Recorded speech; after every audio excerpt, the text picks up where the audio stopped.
कई दिनों से तेज चल रही थी हवा, बना रहे थे जो मेरे किस्से तबाही के, बना रहे थे किस्से जो मेरे तबाही के। उन्हें पता ही नहीं चला कि किस तरफ बदल रही है हवा। ये मेरी तरफ से छोटी सी बात है नजीब भाई के लिए। और सही में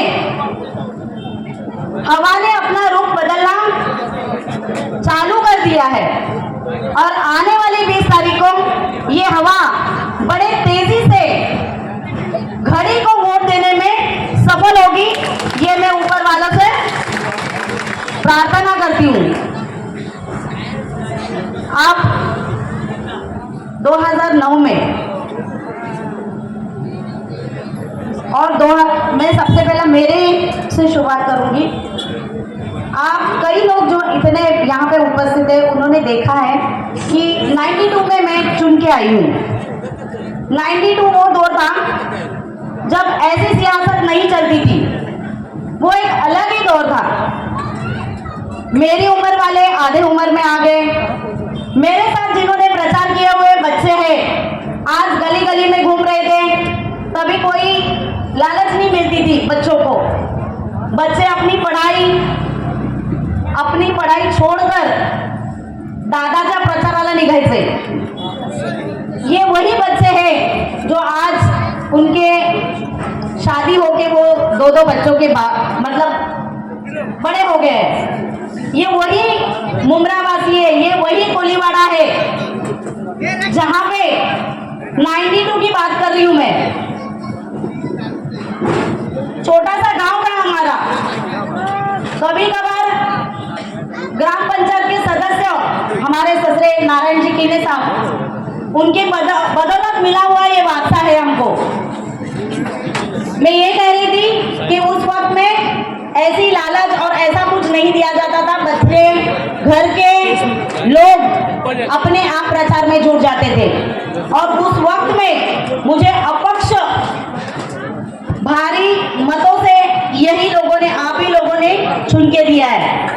और ये सही कहा जा रहा था कि हिंदू मुस्लिम कहीं है तो हमारे मुमरा में है। उसकी वजह मैं यही बोलती हूँ, जाफर अंकल थे हमारे, अली अंकल थे हमारे, ऐसे बहुत सारे थे। वो अभी मतलब अब नहीं है। हिंदू मुस्लिम गोरी समाज और हमारे मराठी जितने भी थे उस वक्त के बुजुर्ग, उन्होंने हमको हमारी प्रचार सभा की धुरा संभाली थी। और बड़े फख्र से कहती हूँ कि वो दौर बहुत ही अच्छा था। उस वक्त मेरी निशानी थी चांद, ये जो चांद दिख रहे हैं, और उसी की वही अल्लाह की रहमत से आज तक आप लोगों ने इज्जत दी है और इज्जत को वो मैं प्रणाम करती हूँ। तो थैंक यू सो मच कि आपने कीने परिवार पे बहुत सारा प्यार दिया है और बहुत सारी विश्वास भी रखी है। इसमें मेरा पूरा कीने परिवार भी आता है, मेरे कार्यकर्ता भी आते हैं और तमाम वो मुमरावासी, चाहे वो 26 के हो, मुमरा के हो, कोलीवाड़ा के हो, तमाम लोगों का मैं बहुत बहुत शुक्रिया अदा करती हूँ। क्योंकि ये मंच ऐसा ही है, वहाँ पे खुल के अपने दिल की बात हमको बतानी है।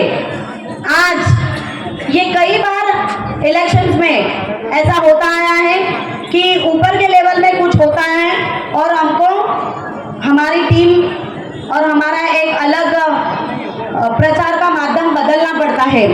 हाँ, ये वही दौर था 2017 को राजन दादा एक सुकून के लिए, क्योंकि हमारे कार्यकर्ताओं को बहुत टॉर्चर किया जाता था, ये वही अवार्ड है।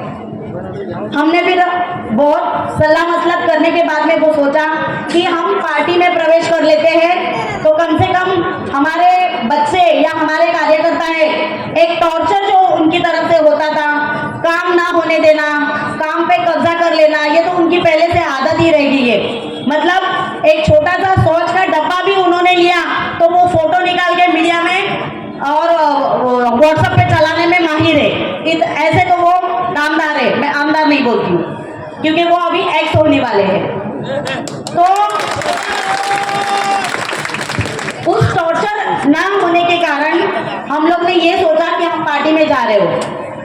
आने के बाद भी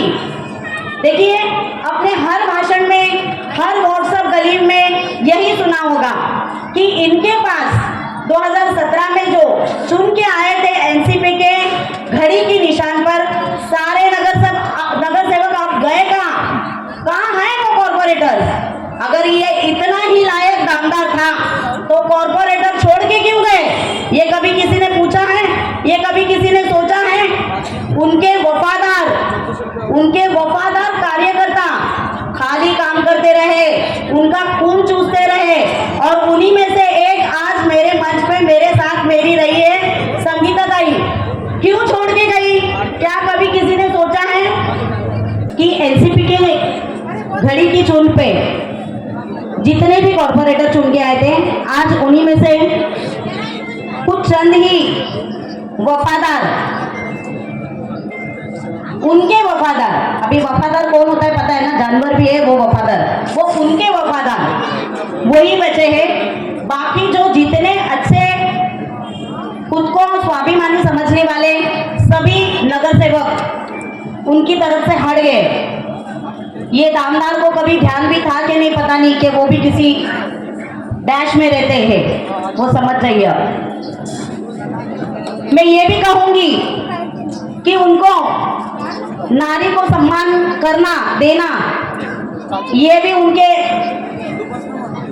डिक्शनरी में नहीं है, क्योंकि वो वाकया आपको याद दिलाऊंगी जो रीदा रशीद के साथ हुआ है। रीदा रशीद ने जितने भी एफआईआर करने की कोशिश की, जितने भी उनको उनके ऊपर इल्जामात लगाए गए, पता नहीं उनकी उस वक्त की सरकार और ये जो बीजेपी करते हैं ना, उन्हीं देवेंद्र फडणवीस के पांव पड़ के उन्होंने खुद का वो एफआईआर दर्ज नहीं होने दिया था। ये मैं आपको बताना चाहूंगी, ये मैं आपको याद दिलाना चाहूंगी। आने वाले 20 देखो, किसी को पाकिट मार बोलना, किसी को क्या बोलना, इनको शोभा नहीं देता है। ये खुद ही एक पाकिट मार है।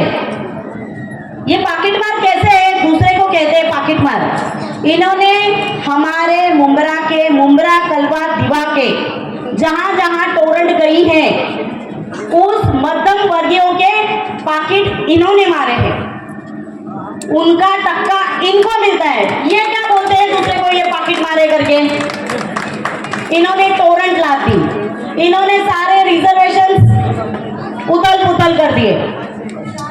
अभी हमेशा हम सभी नगर सेवक यही बोलते आ रहे हैं कि एक आमदार का फंड होता है, जैसे एक नगर सेवक का फंड होता है, वो उसी के एरिया में उसका काम किया जाता है, वैसे आमदार का एक भी फंड इसने लाया और वो काम किया, वो बताइए। ये पूछता क्यों नहीं है मुंब्रा?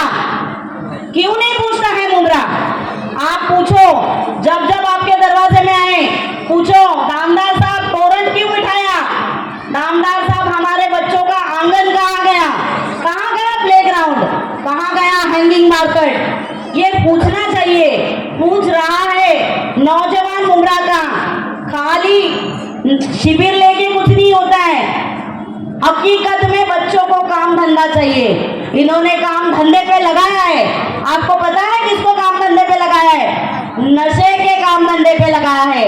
हमारे मुंब्रा के नौजवानों को नशा करना, नशा बेचना, इसके लिए उन्होंने काम धंधे पे लगाया है। तो मैं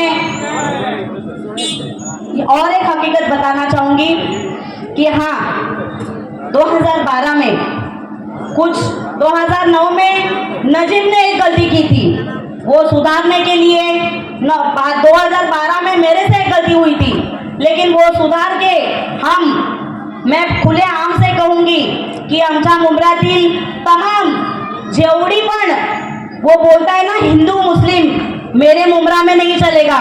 मुझे पूरे मुंब्रे वासी पे विश्वास है। हम जात धर्म देखते नहीं है, हम जात धर्म देखते नहीं है, इसलिए 25 साल से यही वो मुंब्रा वासी है जिन्होंने हमको चुन चुन के दिया है, और वो भी अच्छी अक्सरियत से। तो मैं तमाम मुंब्रा वासी और मेरी लाडली बहनों से की तुम्हाला जर ही योजना पुन्हा चालू ठेवायची असेल तर आपल्याला नजीब भाईला म्हणजेच घड्याळाला, वारंवार मी सांगते की आज 3 टर्म पासून आपण घड्याळाला तुम्ही मत देता, पण आता फक्त उमेदवार बदललाय, तर घड्याळाला लक्षात ठेवा, कारण टायमाची जो कदर करतो देव पण त्यालाच साथ देतो।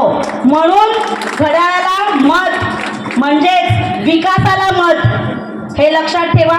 माझं 2 शब्द आणि माझं काही चुकलं असेल तर प्लीज मला क्षमा करा। जय हिंद, जय महाराष्ट्र।